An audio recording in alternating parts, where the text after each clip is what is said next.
गणात भोवते या शब्दांमध्ये आहे अद्भुत शक्ती, भक्ती आणि शांतीची अनुभूती. ही केवळ एक मंत्र नाही, ही आहे श्री गजानन महाराजांची साक्षात उणप. जेव्हा आपण हा मंत्र जाप करतो तेव्हा आपल्या मनातली भीती नाहीशी होऊन जाते.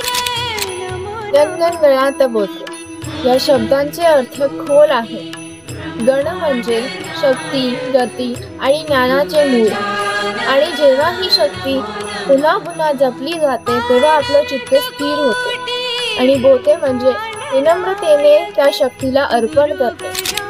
म्हणजेच हे गजानन महाराज, आम्ही तुमचं स्मरण करतो, तुमची कृपा मागतो आणि तुमच्या चरणी एकरूप होण्यासाठी प्रार्थना करतो. या मंत्रात कोणताही अहंकार नाही, कोणतीही अपेक्षा नाही, फक्त भक्ती, फक्त शरणगती. हजारो भक्त हजारो किलोमीटर दूरून हा मंत्र उच्चारत शेगावच्या दिशेने निघतात. का?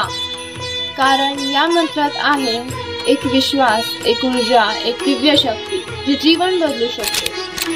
गणात भोवते हे जपताना डोळे मिटा, श्वास थांबवा आणि मनात प्रत्यक्ष महाराजांचं रूप कल्पना करा. एका क्षणात काळजी, तणाव, दुःख सर्व विरघळते आणि राहील तो फक्त शांतीचा समुद्र. हा मंत्र आहे आत्म्याची जागृती, भक्तींची प्रार्थना आणि गजानन महाराजांच्या चरणी समर्पित.